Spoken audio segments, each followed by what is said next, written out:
Nanofabrication is a difficult art. To practice it successfully and to develop it further, researchers need a highly controlled environment and a variety of instruments and specialty chemicals.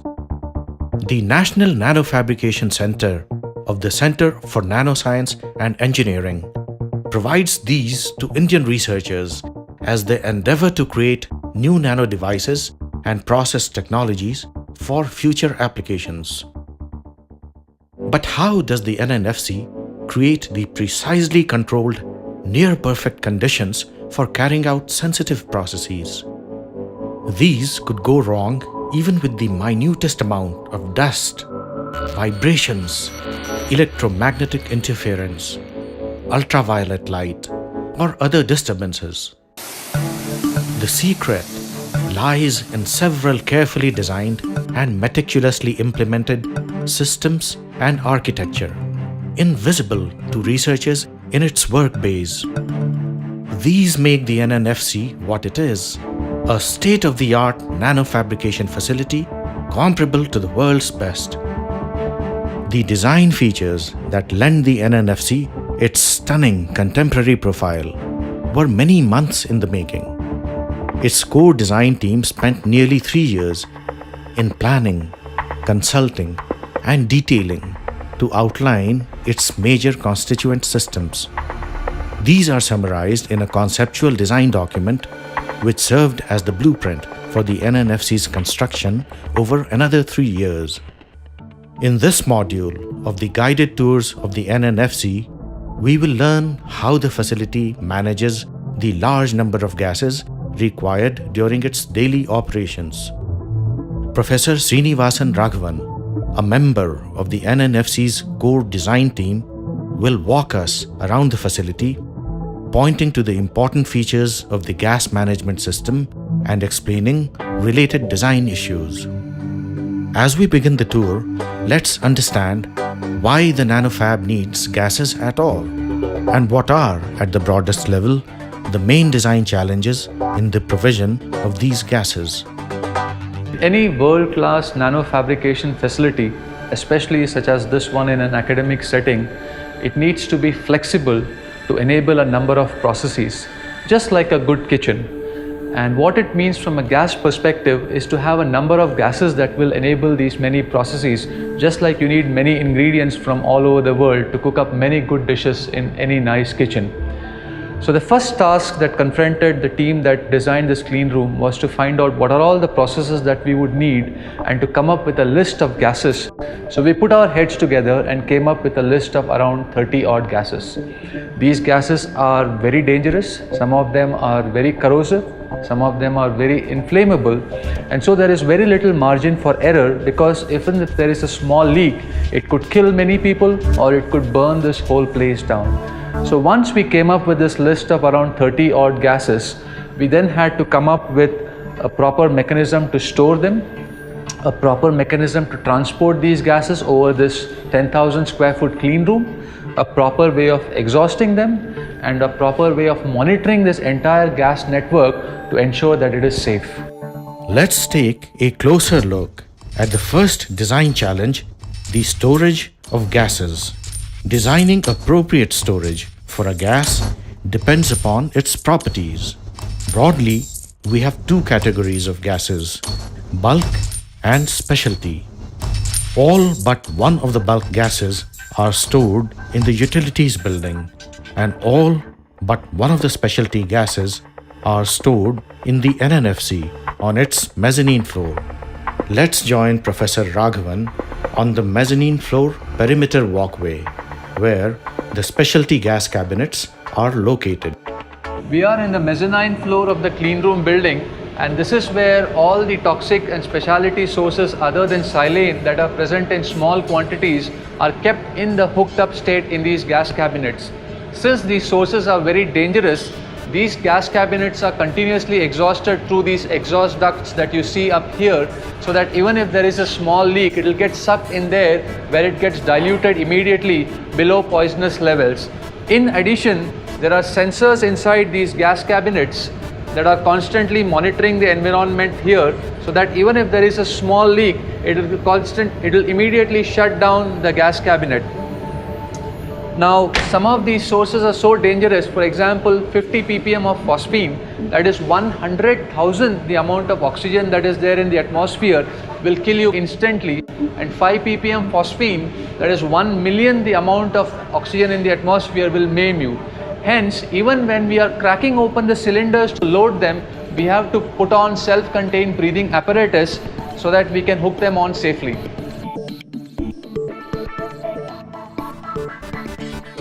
One of the specialty gases, silane, however, is so dangerous that special arrangement has been made for its storage in the utilities building. Amongst all the specialty gases that are being used in the clean room, silane by far is the most dangerous. A, because it is pyrophoric, that is, it will catch fire instantaneously on coming in contact with air, and B, because we need it in such large quantities. That is why we decided to store silane very far away from our nanofab and in an open, well-ventilated area. It is monitored through suitable sensors which will shut the cylinder down in case of a leak. Now, let's take a look at the most commonly used gases in the nanofab, the bulk gases. These are oxygen, nitrogen, hydrogen, and argon. Oxygen and hydrogen are stored in 9-cylinder pallets, with each cylinder containing 46 liters of compressed liquid gas. Argon is stored in special 200-liter containers. But by far, the gas used in the largest quantity is nitrogen, and its storage design is unique. Nitrogen is the most commonly used gas in the clean room. So much so that if we use standard gas cylinders, we would go through about 1,000 such cylinders every 15 to 30 days. So to avoid such problems, what is essentially done is nitrogen is available in the air around us. So the gas is separated from the air, then it is cooled down to minus 200 degrees to condense it, and it's essentially stored in this 10,000 liter tank that you see behind you, which is a huge thermos flask. So at the time of deciding this facility, we had to optimize between neither making it so small. You realize that we have to transport this nitrogen through the streets of Bangalore in a similar thermos flask. It is the same kind of truck that you see in Terminator 2 that topples over, so it's not a very safe procedure. However, this tank here has been installed rather robustly and it is safe. So we had to optimize between neither making it so small such that we have to fill it very often, or neither making it so big that installing the tank itself and transporting huge quantities of nitrogen becomes a problem. So we talked to various people all over the world and we decided on this optimum tank size of about 10,000 liters of nitrogen.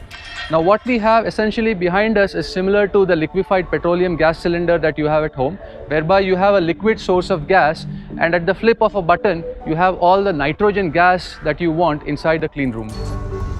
Making gases available at the press of a button over a 10,000 square foot clean room, and doing so without the slightest leak from pressurized containers or the piping network were the next design challenges. It is the job of the gas supply infrastructure to supply or transport about 30 odd gases that are stored in these gas cabinets to about 100 odd tools that are spread over 10,000 square foot of clean room space, and all this has to be done in a safe fashion.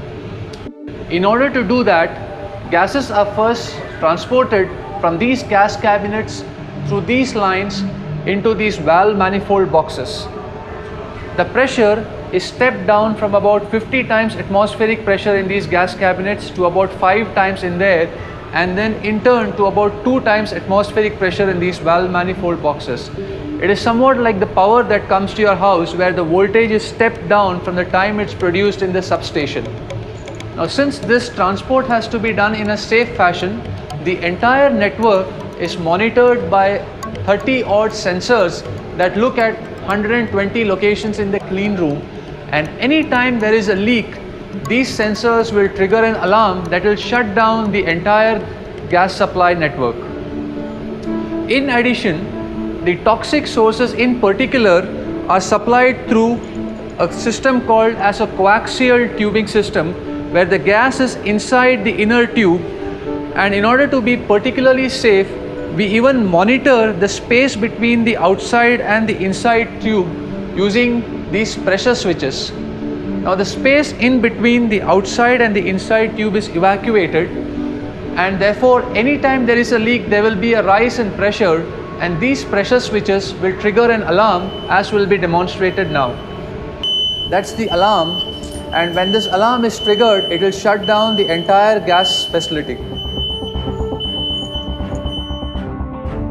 Unlike specialty gases piped from gas cabinets on the clean room's mezzanine floor, the 4 bulk gases and silane come from the utilities building through a connecting 18-meter trench.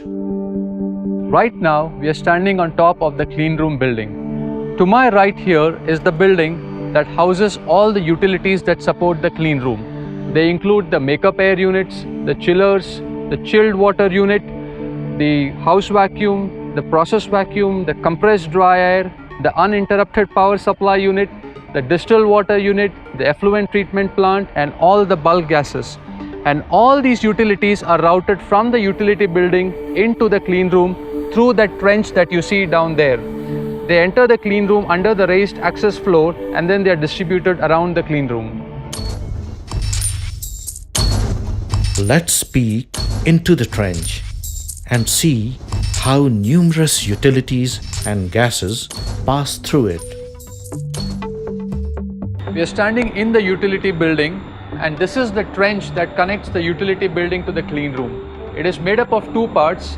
One part which takes in the makeup air duct through which makeup air enters the clean room, and another part through which all the other utilities like electricity, water and gases enter the clean room. This here, for example, are the 4 bulk gas lines and 1 gas line for silane. All of these enter the clean room below the raised access floor. The gas lines then go on top of the roof and are distributed there. All the other utilities, however, are distributed under the raised floor itself. After use, the remaining gases are released, but not before neutralizing their toxicity to make them environmentally safe. As you can see, the nanofab is located in beautiful surroundings, and it's very imperative, no matter what we do, that the net impact on the environment is not negative.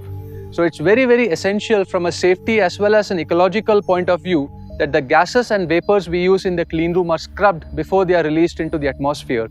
There are 3 kinds of scrubbing. The more dangerous and toxic gases are scrubbed right after they are used inside the clean room and then brought out into the atmosphere through these general exhaust blowers.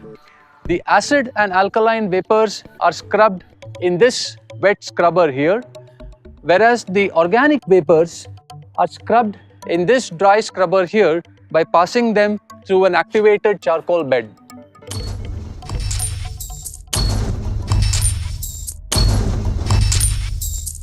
But how does one scrub gases? Let's understand by examining the wet scrubber, which dissolves acidic and alkaline vapors and releases cleansed air. So what I have behind me is what is called as a wet scrubber that allows one to get rid of acid and alkaline vapors from the clean room exhaust. So the vapor-laden exhaust enters the scrubber at the bottom at this point. It goes up and then it comes down and goes out into the atmosphere through these blowers. While the vapor is following this path, we have a jet of water that is released through showers on the inside of the scrubber that you don't see. So the water shower comes from the top to the bottom, the vapors go from the bottom to the top, they intermix inside the scrubber, and this intermixing is what scrubs the exhaust of these acid and alkaline vapors. On this tour, Professor Srinivasan Raghavan acquainted us with the gas management system at the NNFC. To learn more about other design aspects, please watch the remaining videos in this educational series. Thanks and goodbye from the NNFC.